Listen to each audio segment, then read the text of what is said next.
देशैभरि धुमधामका साथ मनाइँदै तीज साँझ 5 बजेसम्म 3.25 लाखले गरे पशुपतिनाथमा दर्शन। देशभर एकै दिन थपिए डेङ्गीका 433 सङ्क्रमित बिरामी। देशभरको सङ्ख्या 28,000 नजिक। व्याख्यात्मक टिप्पणी सहित एमसिसी पारित गर्नु हाम्रो पार्टीले पहल कदमी लिएको माधव कुमार नेपालको भनाई। हामीलाई गठबन्धनबाट लात हानेर बाहिर निकालिने षड्यन्त्र भइरहेको माधव कुमार नेपालको टिप्पणी। विद्यालय बन्द गरेर शिक्षा विधेयकको विरोध गर्न जाने शिक्षालाई नगरपालिकाले कारबाही गर्ने। मन्त्रीका लागि 3 करोड मागेको विषयमा सरकारी छानबिन गर्न राष्ट्रिय स्वतन्त्र पार्टीकै नेताको सुझाव। सांसद विघटनले कानुन निर्माणमा अलमल र ढिलाइ भएको सभामुख देवराज घिमिरेको टिप्पणी। गौरी गाउँ हत्याको प्रकरणमा पक्राउ परेका दिपेन्द्र राई भाइ रिहा। भ्रष्टाचार कमिसनखोरले देश बर्बाद हुँदै गएको गृहमन्त्री नारायण काजी श्रेष्ठको भनाई।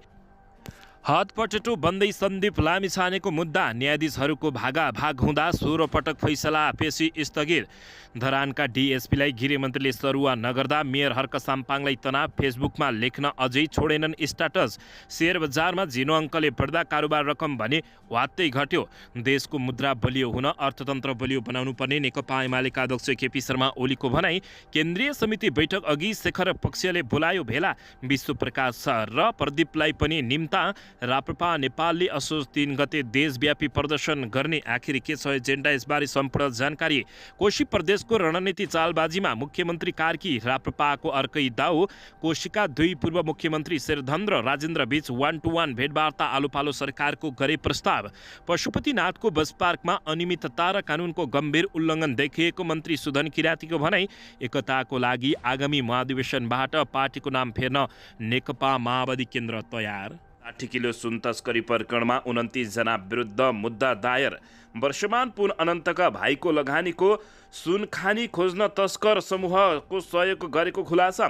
दावाका सहयोगीको बयान। सुन तस्करी किन्ने मान्छे खोज्नु, किलोमा 20,000 कमिसन आउँछ भनेका थिए। सरकारले सुन तस्करी गर्ने उद्योग नै चलाएर बसिरहेको नेकपा एमालेका अध्यक्ष केपी शर्मा ओलीको भनाई। चाडपर्वका बेला सर्वसाधारणलाई ठगिने नहुने नेकपा एमालेका अध्यक्ष ओलीको दावी। महासभामा सहभागी हुन अमेरिका पुगे प्रधानमन्त्री पुष्पकमल दाहाल प्रचण्ड। प्रधानमन्त्री पुष्पकमल दाहाल प्रचण्ड र महासचिव गुटेरे बीच भेटवार्ता। शान्ति प्रक्रिया बारे भयो छलफल। जलनाथ खनालको टिप्पणी। एमसिसी नेपालको निधारमा लगाइएको कलङ्कको टीका हो। एमसिसीमा लागत अनुमानभन्दा 66% बढी रकम ठेक्का प्रस्ताव। पुनः टेन्डर निकाल्ने तयारी। 100%ले बढ्यो कर्मचारीको खाजा र भत्ता। हाजिरी हुनेले मात्रै पाउने। अमेरिकाबाट आएको पार्सलमा गाँजा र हिरोइन भेटियो। 10 जना पक्राउ। शिक्षा सेवाप्रति शिक्षक महासङ्घको 20 बुँदे विमति वार्तामा आउन सरकारले गर्यो आग्रह। नेपालमा पहिलो पटक हाइड्रोजनबाट बल्यो चुलो। आखिर के हो, त्यसबारे सम्पूर्ण जानकारी। प्रधानमन्त्री पुष्पकमल दाहाल प्रचण्ड विदेश भ्रमणबाट फर्किएपछि उपभोक्ता हित संरक्षणबारे कुरा गर्ने अध्यक्ष ओलीको भनाई। पूर्व उपराष्ट्रपति पुनका छोरा दिपेश पुनको कागज दावालाई चिन्छु, आपराधिक कार्यालयमा संलग्न छैन। सुनसरीमा 2 महिलाको विभत्स हत्या, 1 जना परे पक्राउ। काठमाडौँ महानगरपालिकाले भन्यो भोलि असोज 2 गते बिदा छैन। शान्ति प्रक्रियालाई निष्कर्षमा पुर्याउन नेपाल तयार रहेको परराष्ट्र मन्त्री एनपी साउदको भनाई। र मन्त्री परिषदको निर्णय। विश्व बैंकको 60 लाख अमेरिकी डलर स्वीकार। पहिचान पक्षधरले आन्दोलनको तयारी गरेपछि विराटनगरमा 2 महिने निषेधाज्ञा जारी। अब हेर्नुहोस् पुरा समाचार।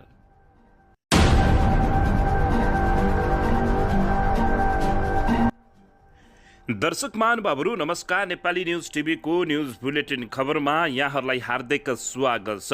सदाझै आज पनि तपाईँहरूमा देश तथा विदेशका महत्त्वपूर्ण समाचार अपडेटका साथ उपस्थित भइसकेका छौँ। दर्शक महानुभावहरू, हामीलाई तपाईँहरूले कहाँदेखि हेर्दै हुनुहुन्छ नेपाल भए जिल्ला र ठाउँको नाम लेख्नुहोला। यदि विदेशमा हुनुहुन्छ भने आफू रहेको देशको नाम पनि लेख्न नभुल्नुहोला। र हाम्रो च्यानल नेपाली न्युज टिभीलाई अहिलेसम्म पनि सब्सक्राइब गर्नुभएको छैन भने सब्सक्राइब गर्नुहोला। साथै सँगै रहेको बेल आइकन गोर्खालाई दबाउन पनि नभुल्नुहोला। आउनुहोस् दर्शक महानुभावहरू आजको पहिलो तथा विशेष खबरतर्फ लागौँ। दर्शकबिन भाद्र शुक्र तृतीयका दिन मनाइने हरितालिका तीज पर्व आज तीर्थारूहरूले पूजा आराधना गरी मनाइरहेका छन्। पर्वका अवसरमा आज बिहानैदेखि विभिन्न महादेव मन्दिरहरूमा दर्शनार्थीको ठूलो भिड रहेको छ। काठमाडौँको पशुपति, डोलेश्वर, कुम्भेश्वर, भलेश्वर लगायतका महादेव मन्दिरमा उपत्यकाका बाहिरका विभिन्न मन्दिरमा समेत दर्शनार्थीहरूले पूजा अर्चना गरी नाचगान गरिरहेका छन्। दर्शकबिन यसैबीच पशुपति दर्शनका हिसाबले अहिलेसम्मकै व्यवस्थित तीज पर्वको रूपमा दर्शनार्थीहरूले व्याख्या गरेको दाबी समेत गरिएको छ। पशुपति क्षेत्र विकास कोषका प्रमुख कार्यकारी निर्देशक डाक्टर घनश्याम खतिवडाले भने अपराह्न 5 बजेसम्म करिब 2.5 लाखले दर्शन गरेका छन्। अब बेलुका 9 बजेसम्म 3 लाखले दर्शन गर्ने अपेक्षा गरिएको छ। दर्शकबिन देशैभरि आज तीज पर्व धुमधामका साथ मनाइँदैछ भने साँझ 5 बजेसम्म पशुपतिनाथमा 3 लाखले दर्शन गरेका छन्। दर्शकबिन यसैबीच यता नेकपा एकीकृत समाजवादी पार्टीका अध्यक्ष माधव कुमार नेपालले व्याख्यात्मक टिप्पणी सहित अमेरिकन सहयोग परियोजना एमसीसी पारित गर्न आफ्नो पार्टीले पहल कदमी लिएको दावी गरेका छन्। सोमबार पार्टी निकट नेवा सङ्घको कार्यक्रमलाई सम्बोधन गर्ने क्रममा नेपालले व्याख्यात्मक टिप्पणी सहित एमसीसी पारित नगरिएको भए मुलुकको कानुन तल पर्ने बताएका छन्। व्याख्यात्मक टिप्पणी सहित एमसीसी पारित नभएको भए नेपालको हात तल पर्ने थियो, नेपालको कानुन नस्तमस्त हुनुपर्ने थियो, हामी आफ्नो अडान अगाडि सार्न सक्ने हैसियतमा हुने थिएनौँ। उनले भने हाम्रै पार्टीको पहल कदमीमा व्याख्यात्मक टिप्पणी ल्याएर देशको स्वाभिमानको रक्षा गरेका छौँ, असंलग्न परराष्ट्र नीतिको रक्षा गरेका छौँ उनले बताएका छन्। एमसीसी अस्वीकार नगरेर नेपाललाई फाइदा भएको समेत माधव कुमार नेपालको भनाइरहेको छ। यसैबीच माधव कुमार नेपालले हामीलाई गठबन्धनबाट लात हालेर निकाल्ने षड्यन्त्र भइरहेको समेत बताएका छन्। पूर्व प्रधानमन्त्री माधव नेपालले आफूलाई सत्तारूढ दल गठबन्धनबाट बाहिर निकाल्ने षड्यन्त्र भइरहेको खुलासा गरेका हुन्। तर गठबन्धनमै रहनको लागि आफूहरू चुनावको हुनुपर्ने उनको भनाइरहेको छ। आज सोमबार पार्टी निकट नेवा सङ्घको कार्यक्रमलाई सम्बोधन गर्दै अध्यक्ष नेपालले यस्तो खुलासा गरेका हुन्। उनले अहिलेको सत्ता गठबन्धन आफूहरूकै पहलमा पनि बनेको स्मरण गराएका छन्। सम्बोधनको क्रममा अध्यक्ष नेपालले आज गठबन्धनलाई धार्ने हात लगाएर कमजोर पार्न र यसबाट हाम्रो पार्टीलाई बाहिर निकाल्नका लागि जुनसुकै किसिमको षड्यन्त्र पनि भइरहेको छ, त्यसबाट होसियार हुनुपर्दछ, गठबन्धनलाई बलियो बनाउनु पर्दछ।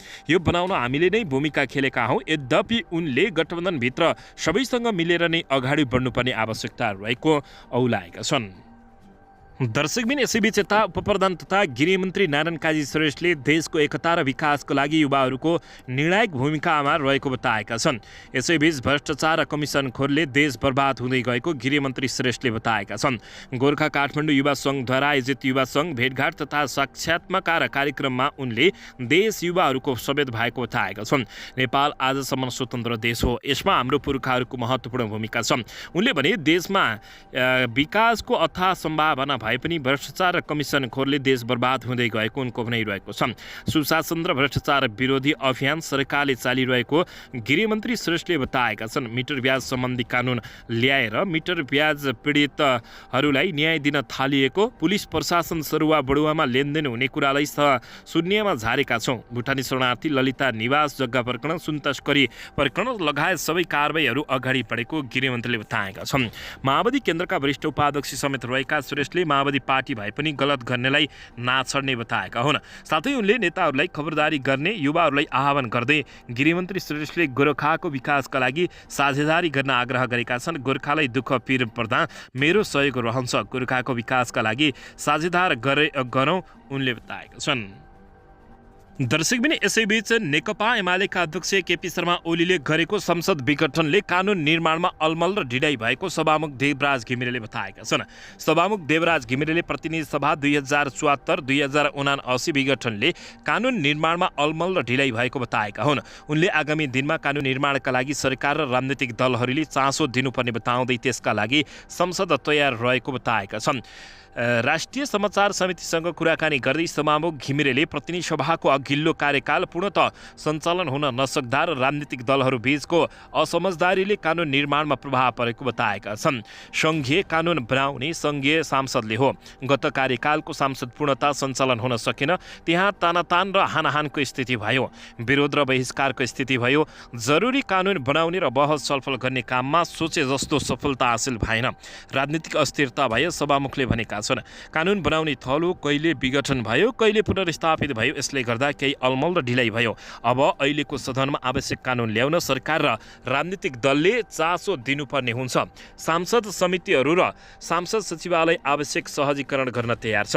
तत्कालीन प्रधानमन्त्री केपी शर्मा ओलीले सांसदमा आफ्नो पार्टी नेपाल कम्युनिस्ट पार्टीको झण्डै 2/3 बहुमत रहेको प्रतिनिधि सभा 2077 पुष 5 मा विघटन गरेका थिए। पार्टीभित्रको विवादलाई लिएर ओलीले दोस्रो पटक 2078 जेठ 8 मा विघटन गरेका थिए। दुवै विघटनलाई असंवैधानिक ठहर गर्दै सर्वोच्च अदालतले पुनर्स्थापना समेत गरेको थियो। यसको विरोधमा देवराज घिमिरेले यस्तो बताएका हुन्। दर्शकबिन, यसैबीच यता मन्त्रीका लागि 3 करोड मागेको विषयमा सरकारी छानबिन गर्न राष्ट्रिय स्वतन्त्र पार्टीहरूकै नेताहरूले सुझाव दिएका छन्। मोहन जङ थापाले अनुशासन तथा आचरण समितिलाई जवाब बुझाएका छन्। उपनिर्वाचनको समयमा जति धेरै समय लिन्थ्यो त्यति हामीलाई राजनीतिक क्षति हुन्थ्यो। हामीले धेरै क्षति नहोस् भनेर सुझबुझको साथ लिएको निर्णय थियो, सांसद झाले भनेका छन्। पब्लिकले भन्यो भन्दैमा राज्यको निकायले कति पो अनुसन्धान गर्न सक्छ र राज्यको निकायसँग जाने इस्यु हो भन्ने लागेको छैन। रासपाको अनुशासन समिति संयोजक देवकोटाले यस्तो बताएका छन्।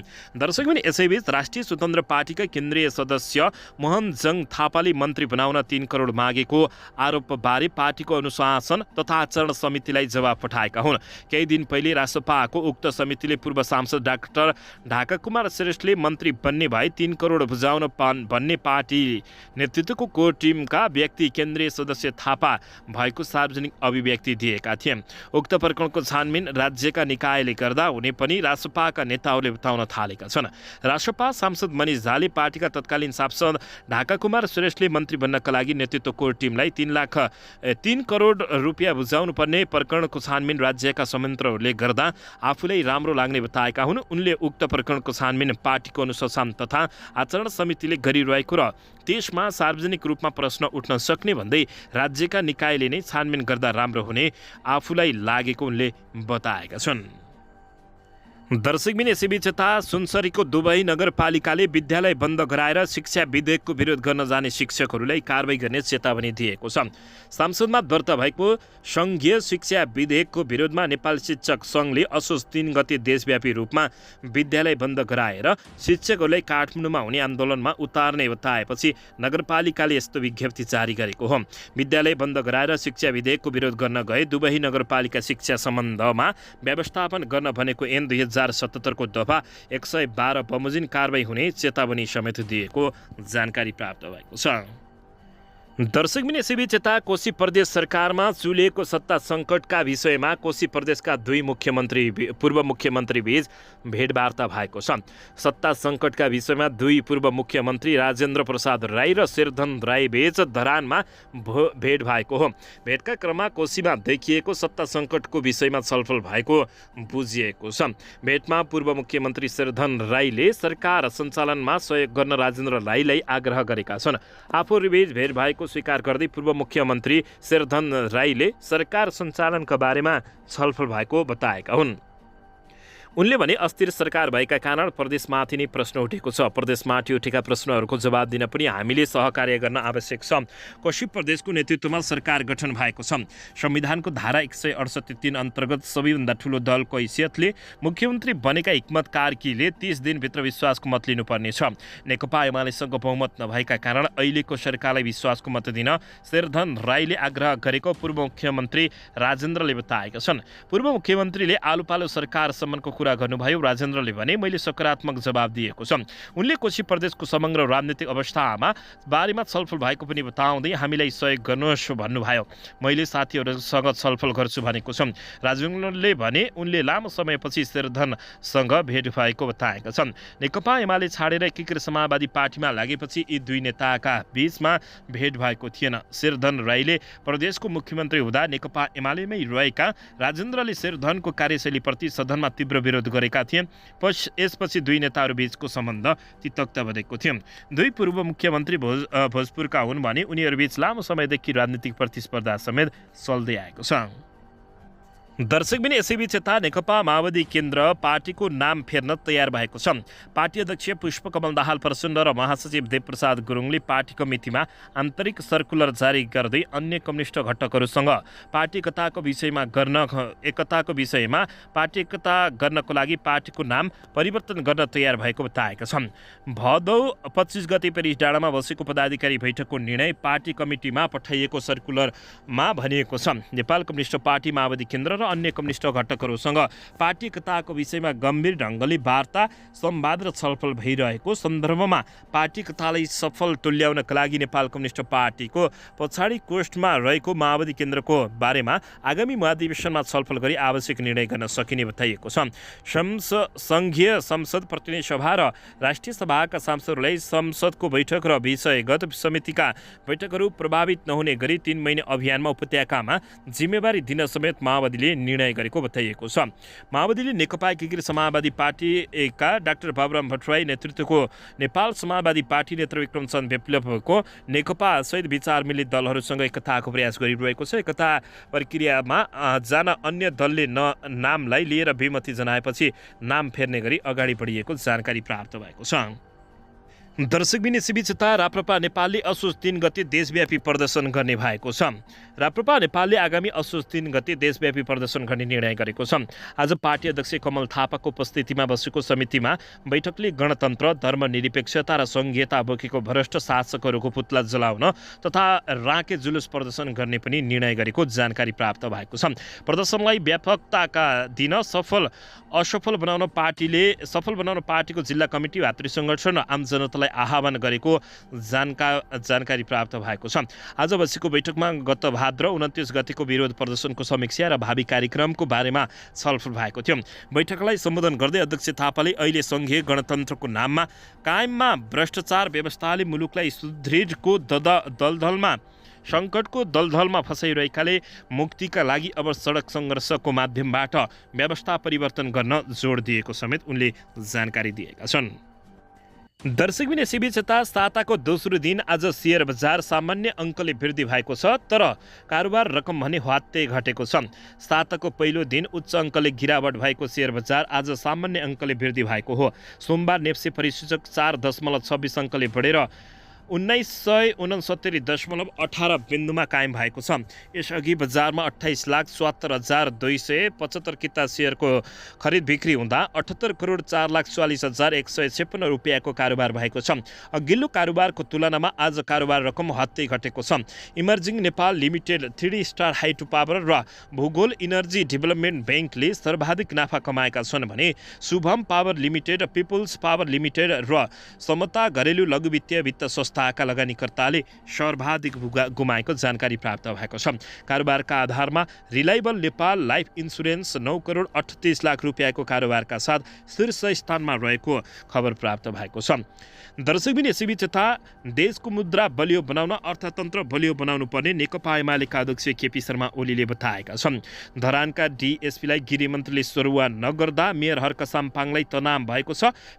फेसबुकमा अन्तन सन्टन लेख्न अझै नछोडेपछि उनको चर्को आलोचना समेत भएको छ। दर्शकबिन यसैबीच यता सन्दीप लामिछाने हट पोटेटो बन्दैछन्। सन्दीपको मुद्दा न्यायाधीशको भागभाग हुँदा 16 पटक फैसला पेशी स्थगित भएको छ। क्रिकेटर सन्दीप लामिछाने विरुद्धको मुद्दा आज तोकिएको पेशीमा स्थगित भएको छ। फैसला चरणमा पुगिसकेको मुद्दामा पेशी तोकिएर सुनवाई स्थगित भएको आज 16औं पटक भएको छ। जिल्ला अदालतका न्यायाधीशहरूले विभिन्न बहाना बनाएर मुद्दाको फैसलालाई धकेल्दै आइरहेका छन्। आज भने मुद्दा पेशी नै चढेन। जिल्ला अदालतका सूचना अधिकारी न्यायाधीशले दीपक दाहाल धेरैजना न्यायाधीशहरू उपलब्ध नभएकाले सन्दीपको मुद्दा पेशी नचढिएको बताएका छन्। दाहालका अनुसार आज 8 वा 9वटा फाँटका मुद्दा स्थगित भएका छन्। जिल्ला अदालत काठमाडौँमा 30 वटा फाँट रहेका छन्। एउटा फाँटको मुद्दा एकजना न्यायाधीशले हेर्ने गरेका छन्। बिहान कुन फाँटको मुद्दा कुन न्यायाधीशले हेर्छन् भनेर गोला तानिन्छ। अदालतमा उपस्थित भएका सबै न्यायाधीशहरूले गोला थुच्छन्। सरुवा भएका न्यायाधीशहरू गोला तान्छन् तर इजलासमा बस्दैनन्। ती मुद्दाको सुनवाई स्थगित भएको घोषणा गरिन्छ। आज 30 मध्ये 18वटा इजलासमा मात्र मुद्दाको सुनवाई भएको बताइएको छ। दर्शकबिन सन्दीप लामिछानेको मुद्दा जिल्ला अदालतको 28 नम्बर फाँटमा छ। कुनै पनि न्यायाधीशले उक्त फाँट नम्बरको गोला थुतेनन्। अदालतका अनुसार आज 28 नम्बर फाँट न्यायाधीश सुरबहादुर थापाको नाममा राखिएको छ। यो मुद्दाको सुनवाईका लागि नभएर निवेदन र बगपत्रकहरूको लागि भएको छ। दर्शक महानुभावहरू अन्ततः 16 पटक फैसलाको पेशी स्थगित भएपछि सन्दीप लामिछानेलाई निकै ठुलो तनाव परेको छ। सन्दीप लामिछानेको मुद्दा जिल्ला अदालतले 28 नम्बर फाँटमा राखेको हो। दर्शकबिन जिल्ला अदालत काठमाडौँले 39 जना न्यायाधीशको दरबन्दी छ तर अहिलेसम्म अधिकतम 35 जना न्यायाधीश मात्रै अदालतले पाएको जानकारी प्राप्त भएको छ। दर्शकबिन सन्दीप लामिछानेको बारे तपाईहरूले कस्तो फैसला आओस् भन्ने चाहनुहुन्छ, यसबारे के भन्नुहुन्छ, प्रतिक्रिया दिन नभुल्नुहोला। दर्शकबिन यसैबीच आउनुहोस् अर्को समाचारतर्फ लागौँ। जिल्ला सरकारी वकिलको कार्यालयले 60 किलो सुन तस्करी प्रकरणमा संलग्न 29 जना अभियुक्त विरुद्ध 3 अर्ब 30 करोड 30 लाख रुपियाँ विगत तथा जरिमानाको मागसहित जिल्ला अदालत काठमाडौँमा आइतबार मुद्दा दायर गरेको छ। नेपाल प्रहरीको केन्द्रीय अनुसन्धान ब्युरो CIB ले उक्त सुन तस्करी प्रकरणमा 50 जनालाई प्रतिवादी बनाई बुधबार अनुसन्धान प्रतिवेदन जिल्ला सरकारी वकिलको कार्यालयमा बुझाएको थियो। सरकारी वकिलको कार्यालयले सोमबार मुद्दा दायर गरेको 29 जना प्रतिवादी मध्ये 26 जना प्रहरी हिरासतमा छन् भने 3 जना फरार रहेका छन्। CIB ले अनुसन्धानका क्रममा 32 जनालाई पक्राउ गरी प्रतिवेदनसहित जिल्ला सरकारी वकिलको कार्यालयमा पेश गरेको छ। 6 जनालाई मुद्दा नचलाउन CIB ले नै सिफारिस गरेको थियो। काठमाडौँ जिल्ला सरकारी वकिलको कार्यालयका प्रमुख सहन्यायवक्ता अच्युतमणि न्यौपानेले सुन तस्करी प्रकरणमा संलग्न 29 जना विरुद्ध अनुसन्धानका क्रममा बरामद भएको स्कुटरको ब्रेक सु मार्फत पटक पटक भएको सुन तस्करी प्रकरणका आधारमा आरोपित विरुद्ध 3 अर्ब 50 लाख 2 करोड 2 लाख रुपियाँ तथा स्कुटरको ब्रेक सुको भन्सार समेत गरी थप 28 लाख 75 हजार रुपियाँ गरी कुल बिगो 3 अर्ब 50 करोड 30 लाख रुपियाँ माग दावी गरेको अभियोग पत्रमा काठमाडौँ जिल्ला अदालतमा दर्ता गरिएको जानकारी दिएका छन्। दर्शकबिन CIB ले बरामद भएको सुन बाहेक अनुसन्धानका क्रममा यही समूह र कम्पनीबाट आयात गरी सुन निकालिएको अवस्थामा खाली ब्रेक सु बरामद गरेको थियो। आरोप पत्रमा सोही अनुसार प्रतिवादी विरुद्ध 362 किलो 778 ग्राम सुन तस्करी गरेको आधारमा मुद्दा दायर गरिएको हो। प्रतिवादीलाई अवैध सुन चोरी पैठरी संगठित अपराध नागरिकता ऐन राहदानी ऐन अध्यागमन ऐन अन्तर्गतको कसुरमाका साथै एकसाथ यी अपराध गरेका एकीकृत कसुर मार्फत थप सजाय माग दावी गरिएको जानकारी प्राप्त भएको छ। दर्शकबिन यसैबीच यता नेकपा एमालेका अध्यक्ष एवं पूर्व प्रधानमन्त्री केपी शर्मा ओलीले सरकारले सुन तस्करी गर्ने उद्योग नै चलाएर बसिरहेको गम्भीर आरोप लगाएका छन्। प्रमुख प्रतिपक्षी दल नेकपा एमालेका अध्यक्ष एवं पूर्व प्रधानमन्त्री केपी शर्मा ओलीले सरकारले सुन तस्करी गर्ने उद्योग नै चलाएको आरोप लगाएका छन्। आफूमाथि पशुपतिनाथमा सुनको भनेर पित्तलको जलहरी चढाएको आरोप लगाएर सरकारले एयरपोर्टबाट क्विन्टलका क्विन्टल सुन तस्करी गरेको आरोप केपी शर्मा ओलीले लगाएका हुन्। आइतबार पार्टी केन्द्रीय कार्यालय च्यासलमा आयोजित बढ्दो महँगी र उपभोक्ता हित विषयक विचार गोष्ठीमा बोल्दै उनले सरकारले चिलतिर आयो औँला देखाउँदै कुखुरा उडाएको शैलीमा क्विन्टलका क्विन्टल सुन तस्करी गरेर सरकारले नै तस्करी गरिरहेको बताएका छन्। अध्यक्ष ओलीले माओवादी नेता कृष्णबहादुर महराका छोरा बाबु छोराप्रति सङ्केत गर्दै 9.5 केजी सुन तस्करी गर्नेलाई बचाउनका लागि 294 पटक फोन सम्पर्क गर्नेलाई सरकारले केही पनि नगरेको भन्दै आक्रोश समेत व्यक्त गरेका छन्। वर्तमान सरकार उपभोक्तामाथि संस्थागत रूपमै गैर जिम्मेवारी रहेको भन्दै ओलीले उपभोक्ताको हित संरक्षण गर्ने कर्तव्यबाट चेत नहुन पनि सचेत गराएका हुन्। उनले भने उपभोक्तामाथि संस्थागत रूपमै राज्य गैर जिम्मेवारी छ र राज्यको माथिल्लो तहदेखि कार्यकारिणीको माथिल्लो तहदेखि नै यस प्रकरणका कामहरू भइराखेका छन्। 9.5 केजी सुन पक्राउ पर्यो, त्यो कहाँ गयो के भयो अत्तो पत्तो छैन उनले भनेका छन्। यसैबीच र बजारले त्यसलाई सामान्य रूपमा लिएको छ। नेपाली समाजले 9.5 केजी सुन भन्सारमा पक्राउ पर्यो त्यो अल्पत्र छ। यसैबीच सरकारले सुन तस्करी गर्ने उद्योग नै चलाएको केपी शर्मा ओलीले आरोप लगाएका छन्। दर्शकबिन यसैबीच यता वर्षमान पुन अनन्तका भाइको लगानीको सुनखानी खोज्न तस्करका समूहको सहयोग भएको खुलासा भएको छ। नेकपा माओवादी केन्द्रका नेता तथा पूर्व मन्त्री वर्षमान पुनका भाइ लगानीकर्ता रहेको सुनखानी खोजीमा सुन तस्कर समूहले सघाएको खुलासा भएको छ। 60.5 किलो सुन ग्राम तस्करी संलग्नहरू पूर्व अर्थमन्त्री वर्षमान पुनको पारिवारिकता लागि भएको सुनखानी खोज तलासको सम्भाव्यता अध्ययनका लागि रोल्पा पुगेको खुलासा भएको छ। सुन तस्करीमा व्यवस्थापकीय भूमिकामा देखिएका तिब्बती मूलका बेल्जियमका नागरिक दावा छिरिङ नै बयानमा यो विषय स्वीकार गरेको जिल्ला अदालत काठमाडौँमा भदौ 31 गते दर्ता अभियोग पत्रमा उल्लेख गरिएको छ। दर्शक महानुभावहरू, यो टोली हेलिकप्टर चार्टर गरेर रोल्पा पुगेको र 4-5 दिन बसेर फर्किएको पनि दावाले बताएका छन्। आगो भनिने चिनिया नागरिक वेङ जिङले चिनियाबाटै 3 जना विशेषज्ञ झिकाएर सम्भाव्य अध्ययनका लागि रोल्पा लगेका हुन्। यो टोलीसँग दावा समेत रहेका थिए। त्यही क्रममा वेङले आफूलाई बिस्कुट आकारको सुनको फोटो देखाएर किन्ने ग्राहक खोजीमा 20,000 रुपियाँ कमिसन दिने बताएको पनि दावाले बयानमा खुलासा गरेका छन्। दावाको मोबाइलमा फोटो पनि भेटिएको थियो। यद्यपि दावासँग वेङको पुरानै चिन्जान रहेको प्रहरीको भनाइरहेको छ। दर्शक महानुभाव, अन्ततः वर्षमान पुन अनन्तका भाइको लगानीको सुनखानी खोज्न तस्करहरूको समूहले सहयोग गरेको खुलासा भएको छ। दावाका सहयोगीले बयान दिँदै सुन किन्ने मान्छे खोज्नु, किलोमा 20,000 कमिसन आउँछ भनेर भनेको समेत अपराधीहरूले खुलासा गरेका छन्। दर्शकबिन यसैबीच यता प्रधानमन्त्री पुष्पकमल दाहाल प्रचण्ड अमेरिका पुगेका छन्। संयुक्त राष्ट्र सङ्घको महासभामा भाग लिन उनी अमेरिका पुगेका हुन्।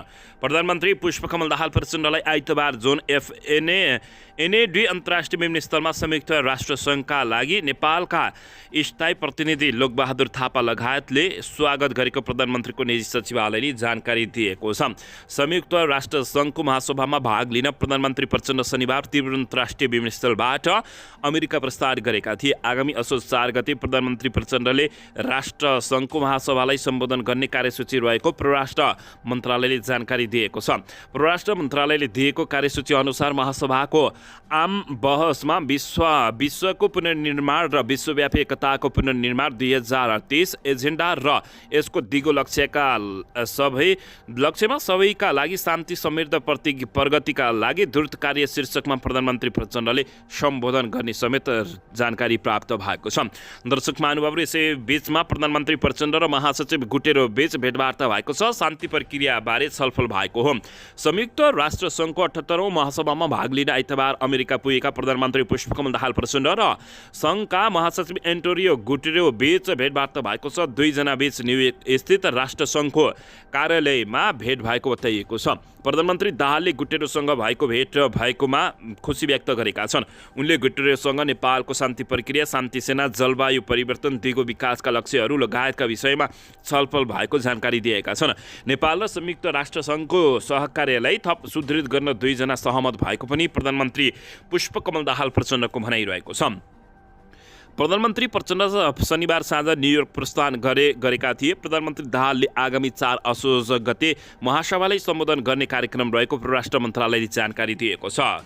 विश्व समुदायको विश्वास पुनः जागृत गर्ने कार्यक्रम शान्ति, समृद्धि र सबैको दिगोपनको निमित्त यस्तो गरिएको बताइएको छ।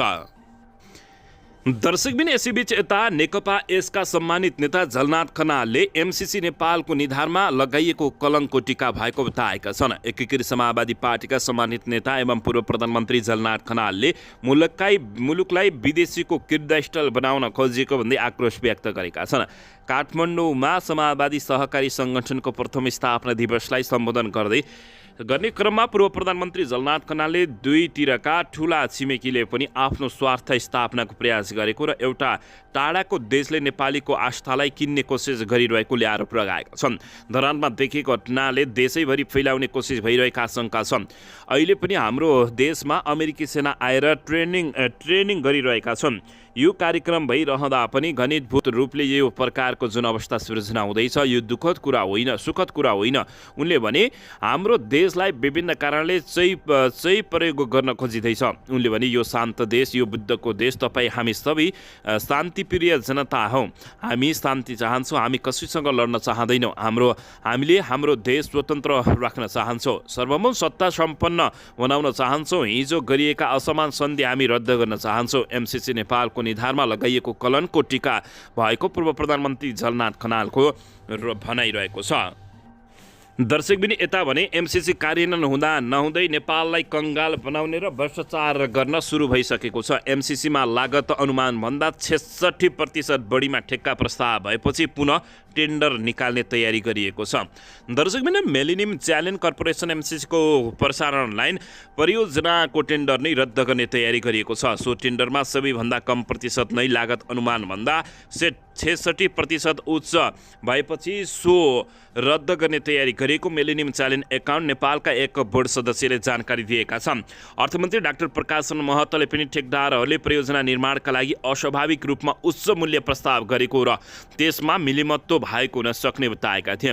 निर्माण कम्पनीहरूले अलि धेरै नै रकम प्रस्ताव गरेका छन्, त्यसको किनभने अध्ययन भइरहेको छ, तर यसमा मिलिमत्तो भएको हो कि भन्ने हाम्रो आशंका छ। उनले भने त्यसो भएको रहेछ भने पुनः टेन्डरमा जानुपर्ने हुन सक्दछ। एमसिए नेपालको सञ्चालक समितिका अध्यक्ष समेत रहेका अर्थ सचिव अर्जुन पोखरेलले पनि यो परियोजनामा पुनः टेन्डर खुलाउन सक्ने विषयलाई अस्वीकार गरेनन्। लागत उच्च प्रस्ताव भएको खण्डमा निर्माण कम्पनीहरूसँग वार्ता गरेर सीमाभित्र ल्याउने वा पुनः टेन्डर गर्ने दुई विकल्प हुन्छ। नेपालको कानुन र एमसिसी सम्झौतामा पनि त्यही कुरा उल्लेख गरिएको छ। त्यो हुँदा पुनः टेन्डर पनि हुन सक्छ। पोखरेलले भने पुनः टेन्डरमा जानुपर्ने भयो भने पनि परियोजना कार्यान्वयनलाई समयभाव नहुने उनले बताएका छन्। परियोजनाको निर्माणको काम 1 वर्षपछि मात्रै सुरु हुने हो, त्यसो हुँदा यसले समस्या पर्दैन, सचिव पोखरेलले भनेका छन्। दर्शक महानुभाव, यसबारे तपाईँहरूले के भन्नु चाहन्छ? देशलाई कसरी बर्बाद पार्न सकिन्छ भन्ने भ्रष्टाचारीहरू र अपराधी मानसिकता भएका मानिसहरू लागिरहेका छन्। दर्शकबिन यसैबीच यता 100%ले कर्मचारीको खाजा भत्ता बढेको छ। हाजिरी हुनेले मात्रै फेरि पाउने भएका छन्। कोशी प्रदेश सरकारले प्रदेश मातहतका कार्यालयका सबै कर्मचारीहरूलाई दैनिक 200 रुपियाँ खाजा भत्ता दिने निर्णय गरेको छ। अघिल्लो वर्ष दैनिक 100 रुपियाँका दरले दिएको खाजा भत्ता चालु आर्थिक वर्षमा विद्युतीय हाजिरीको अभिलेख अनुसार दैनिक 200 पुर्याएको हो। आइतबार बसेको मन्त्री परिषद बैठकले प्रदेश सरकारका कार्यालयमा कार्यरत कर्मचारीहरूलाई दैनिक 200 रुपियाँका दरले खाजा भत्ता दिने निर्णय गरेको कोशी प्रदेश सरकारका प्रवक्ता एवं खानेपानी सिँचाइ तथा ऊर्जा मन्त्री तिलक कुमार मोनिहाङले जानकारी दिएका छन्। आर्थिक मामिला तथा योजना मन्त्रीको समेत जिम्मेवारीमा रहेका मुख्यमन्त्री हिक्मत बहादुर कार्कीले अघिल्लो सरकारको पालामा कर्मचारीहरूलाई दैनिक 200 रुपियाँ खाजा भत्ता पाउने बजेट अध्यादेश मार्फत व्यवस्थापन गरेका थिए। कार्की नेतृत्वको सरकारले ल्याएको अध्यादेशको प्रतिस्थापन विधेयक नआउँदा अध्यादेश नै निष्क्रिय भएपछि कोशी प्रदेश सरकार 13 दिनसम्म बजेट शून्यमा पुगेको बताइएको छ। दर्शकबिन यसैबीच यता अमेरिकाबाट गुवासा र हुलाका कार्यालय दिल्ली बजार हुँदै ल्याइएको 3 किलो 239 ग्राम गाँजा र 268.210 ग्राम खैरो हिरण सहित 10 जना पक्राउ परेका छन्। लागु औषध नियन्त्रण ब्युरो काठमाडौँले विशेष सूचनाका आधारमा अमेरिकाबाट ल्याइएको गाँजा डेलिभरी गर्नेछ र खैरो हिरण सहित 4 जना गरी 10 जनालाई पक्राउ गरिएको बताइएको छ। उनीहरूमाथि लागु औषध नियन्त्रण ऐन 2033 बमोजिम अदालतबाट म्याद लिएर अनुसन्धान थालिएको ब्युरोका प्रहरी उपरीक्षक चक्रराज जोशीको भनाइरहेको छ। पक्राउ परेकाहरूलाई हिजो सार्वजनिक गर्दै प्रहरी उपरीक्षक जोशीले पार्सलमा गाँजा पत्ता लागेपछि उनीहरूलाई पक्राउ गरिएको बताइएको छ। प्रहरीका अनुसार अमेरिकाबाट हुलक मार्फत दिल्ली बजार हुँदै जिल्ला हुलकका कार्यालय वीरगञ्जमा प्राप्त हुने गरी पठाइएकोमा एउटा कार्टुन शङ्काका लागि जाँच गर्दा नै 100 ग्राम गाँजा बरामद गरिएको हो। उक्त कार्टुन पार्सल लिन आउने व्यक्ति खोज्न कन्ट्रोल डेलिभरी गर्दा वीरगञ्जका डल्लुराम र सोही ठाउँमा हबी मियालाई पक्राउ गरिएको जानकारी प्राप्त भएको छ। दर्शक महानुभावहरू, पछिल्लो समय हत्या, हिंसा, बलात्कार जस्ता र यस्ता यी जघन्य अपराधहरू दिनानुदिन बढ्दै गएका छन्। सरकारले यसको नियन्त्रणका लागि प्रभावकारी कसरी भूमिका खेल्न सक्छ? तपाईँहरूले अवश्य पनि प्रतिक्रिया दिन नभुल्नुहोला। दर्शकबिन यसैबीच यता संसदमा दर्ता भएको शिक्षा विधेयकप्रति नेपाल शिक्षक महासङ्घले 20 बुँदे विमति राखेको छ। महासङ्घले शिक्षा विधेयकमा उल्लेख भएका विषयमा विमति जनाउँदै आगामी असोज 3 गतेदेखि देशभरका विद्यालय बन्द गराएर शिक्षकहरूलाई काठमाडौँमा केन्द्रित आन्दोलनमा ल्याउने घोषणा गरिसकेको छ। महासङ्घले शिक्षकको स्थायी नियुक्तिदेखि निजी विद्यालयसम्मका शिक्षकहरूको माग र मुद्दा विधेयकमा सम्बोधन गर्नुपर्ने माग राखेको छ। शिक्षा विज्ञान तथा प्राविधिक मन्त्रालयले शिक्षक महासङ्घलाई आन्दोलनका कार्यक्रम स्थगित गरेर वार्तामा आउन आग्रह गरेको छ। विद्यालय बन्द लगायतका आन्दोलनका कार्यक्रम फिर्ता लिएर वार्तामा आउन आग्रह गरेको शिक्षा सचिव सुदेश अधिकारीले जानकारी दिएका छन्। शिक्षा विधेयकप्रति शिक्षक महासङ्घले 20 बुँदे विमति जनाउँदै वार्तामा आउन सरकारले आग्रह गरेको छ। दर्शकबिन यसैबीच यता नेपालमा पहिलो पटक हाइड्रोजनबाट चुलो बलेको बताइएको छ। घर घरमा खाना पकाउने इन्धनको रूपमा हाइड्रोजनको प्रयोग गर्न नेपाल सफल भएको छ। नेपाल, बेलायत र स्विजरल्यान्डका 1 दर्जनभन्दा बढी वैज्ञानिकहरूले 18 महिनादेखि गरिरहेको प्रयोग आइतबार सफल भएको काठमाडौँ विश्वविद्यालय हाइड्रोजन ल्याबले जनाएको छ। नयाँ ढङ्गबाट डिजाइन गरिएको चुलोमा हाइड्रोजन इन्धन प्रयोग गरेर 7 मिनेटमा खाजा पकाइएको विश्वविद्यालयका हाइड्रोजन ल्याब प्रमुख बिरज सिंह थापाले बताएका छन्। नेपाल इनर्जी फाउन्डेसनको नेतृत्वमा सुरु भएको पाइलट परियोजना काठमाडौँ विश्वविद्यालय, बेलायतको इनर्जी क्याटलिस्ट कार्यक्रम र लुआन्स school of engineering and architecture Scotland स्विजरल्यान्डको सहयोगमा आइतबार सफल परीक्षण भएको जानकारी प्राप्त भएको छ। नेपालमा 1.5 वर्षदेखि भइरहेको अध्ययनले हाइड्रोजन इन्धनको प्रयोगमा ब्रेकथ्रु भएको छ। सम्भवतः हामी पहिलोपटक नेपालमा हाइड्रोजन स्टेभ बनाउन पनि सफल भएका हौँ। थापाले भने नेपालमा अथाह सम्भावना भएको हाइड्रोजन अब घरघरमै खाना पकाउने ग्यासको विकल्पमा प्रयोग गर्न सकिन्छ भन्ने सन्देश दिन अध्ययनमा सफल भएकोले बताएका छन्। दर्शकबिन यसैबीच यता पूर्व उपराष्ट्रपति पुनका छोरा दिपेश पुनले कागज गर्दै दावालाई चिन्छु तर आपराधिक कार्यक्रममा संलग्न नभएको बताएका छन्। 60 केजी सुन तस्करी प्रकरणमा पूर्व उपराष्ट्रपति नन्दबहादुर पुनका किशोरका छोरा दिपेश कुमार पुनले प्रतिवादी दावा छिरिङलाई चिनेको भनी कागज गरेका छन्। कहिलेकाहीँ फोन सम्पर्क हुने गरेको थियो।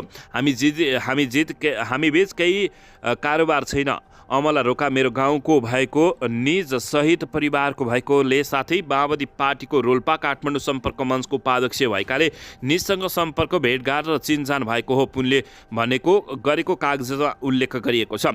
केन्द्रीय अनुसन्धान ब्युरोलाई पुनले गरेको कागजमा भनिएको छ, दावा छिरिङसँग सामने सञ्जालमा आए अनुसारको मेरो कुनै प्रकारको कारोबार छैन। निजले गरेका कुनै पनि आपराधिक काममा कारबाहीमा मेरो संलग्नता छैन। अनुसन्धानको लागि मोबाइल परीक्षण को पेश गर्न माग गरेको छु। उनले भने सुन तस्करी प्रकरणमा 29 जनालाई प्रतिवादी बनाएर काठमाडौँ जिल्ला अदालतमा पुनः दायर गरिएको छ। उनी विरुद्ध आइतबार जिल्ला अदालत काठमाडौँमा मुद्दा दायर गरिएको जानकारी प्राप्त भएको छ। दर्शकबिन यसैबीच यता सुनसरीमा 2 महिलाको हत्या भएको छ। आफ्नै श्रीमान र देवरले 2 महिलाको हत्या गरेको मृतकका आफन्तले आरोप लगाएका छन्। सुनसरीको इनुवा नगरपालिका 3 की 23 वर्षीय निकिता चौधरीको श्रीमान 32 वर्षीय नागेन्द्र भगतले हत्या गरेको मृतकका आफन्तले आरोप लगाएका छन्। निकिता भाइ राकेश चौधरीले दाइजोका नाममा भिनाजु भगतले जानी घाँटी थिचेर दिदीको हत्या गरेको आरोप लगाएका छन्। दाइजोका विषयमा विवाद भएपछि गैराती 10 बजेको समयमा भगतले घरको सुत्ने कोठामा निकिताको घाँटी थिचेर हत्या गरेको भाइको राकेशको दाबी रहेको छ।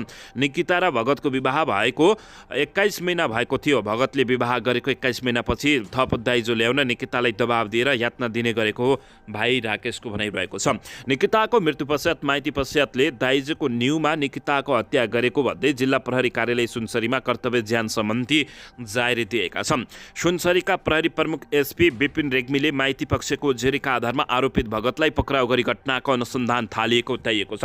उनको शव पोस्टमार्टमका लागि कोशी अस्पताल विराटनगर पठाइएको बताएका छन्। निकिताकी आफन्त शर्मिला चौधरीले निकिताको शरीरभरि नीलडाम र घाँटीमा गम्भीर चोट भएको समेत बताइएको छ। भगतले रातको समयमा घरमा केही नभएको बेला श्रीमती निकितालाई कुटपिट गरी घाँटी थिचेर हत्या गरेको माइती पक्षको आरोप रहेको छ। उनीहरूको विवाहमा निकिताका माइतीले 35 लाख नगद, 10 तोला सुन र 80 तोला चाँदी उपहार दिएको बताइएको छ। दर्शकबिन यसैबीच यता काठमाडौँ महानगरपालिकाले असोज 2 गते बिदा छैन भनेको छ। काठमाडौँ महानगरपालिकाले असोज 2 गते मङ्गलबार कुनै पनि प्रकारको बिदा नरहेको बताएको छ।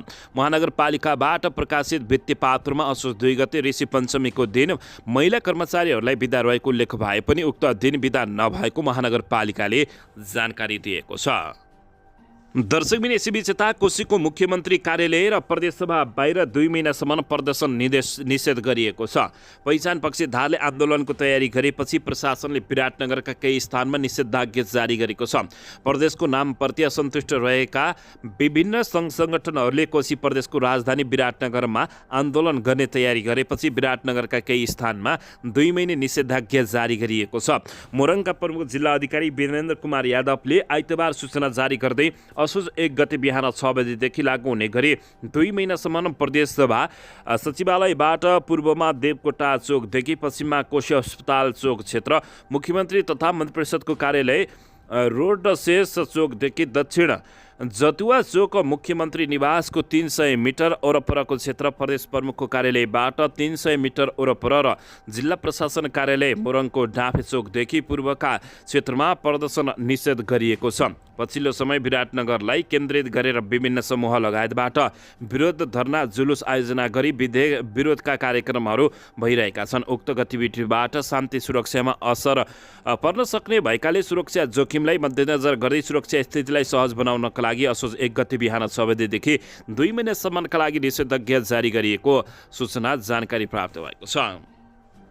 दर्शकबिन यसैबीच यता परराष्ट्र मन्त्री एनपी साउदले नेपाल शान्ति प्रक्रियालाई तार्किक निष्कर्षमा पुर्याउन तयार रहेको बताएका छन्। संयुक्त राष्ट्र सङ्घको 78औं महासभा अन्तर्गत राष्ट्रसङ्घीय शान्ति निर्माण आयोग पीबीसीले आयोजना गरेको शान्ति निर्माणमा शिक्षाको भूमिका सम्बन्धी कार्यक्रमलाई सम्बोधन गर्ने क्रममा परराष्ट्र एनपी साउदले सम्बोधन गरेका हुन्। मन्त्री साउदले सम्बोधनका क्रममा देशको शान्ति, प्रगति र समृद्धि सुनिश्चित गर्न नेपाल आफ्नो अद्वितीय स्वदेशी र राष्ट्रिय स्वतन्त्र नेतृत्वको शान्ति प्रक्रियालाई तार्किक निष्कर्षमा पुर्याउन नेपाल तयार रहेकोले बताएका छन्। नेपालमा द्वन्द्वपछिको पुनः प्राप्ति, विकास र शान्ति निर्माणमा शिक्षालाई रूपान्तरणको औजारका रूपमा कसरी मद्दत गर्छ भन्ने अनुभव सुनाउँदै पछिल्लो समय नेपालले हासिल गरेका राजनीतिक उपलब्धिहरूबारे जानकारी गराएका छन्।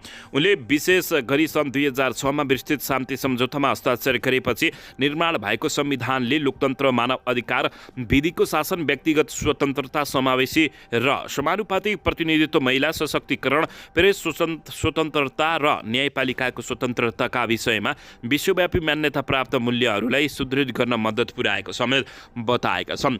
उनले राष्ट्रिय विकास र सामाजिक एकताका लागि शिक्षालाई महत्त्वपूर्ण औजारका रूपमा प्राथमिकता दिनुपर्ने जोड दिँदै मन्त्री साउदले शिक्षण प्रणालीको संरक्षणका लागि नेपालले विद्यालय पुनर्निर्माण, शिक्षक तालिम, लैङ्गिक समानता प्रवर्धन, समुदायसँगको समझदारी र मनोसामाजिक क्षेत्रमा लगानी गरी द्वन्द्वपछि शिक्षा प्रणालीको विकासका लागि गरेका विभिन्न पहलका बारेमा पनि जानकारी दिएको जानकारी प्राप्त भएको छ। दर्शकबिन यसैबीच यता प्रभु शाह नेतृत्वको आम जनता पार्टीले काठमाडौँको तिरपिरोसे स्थित भन्सार विभागको कार्यालय घेराउ गरेको छ। सरकारी कर्मचारी मार्फत राजस्वमा हुने भ्रष्टाचार नियन्त्रणको माग गर्दै सो पार्टीले आज आइतबार विभागको कार्यालय घेराउ गरेको हो। ललितपुरको कुपनडोलबाट जुलुस निकालेर तिरपिरोसे स्थित भन्सार विभाग घेराउ गरेको पार्टीका प्रवक्ता सीबी शाहले बताएका छन्। सोही क्रममा उनीहरूले भन्सार विभागका डीजी मार्फत नेपाल सरकारलाई ज्ञापन पत्र समेत बुझाएको जानकारी प्राप्त भएको छ।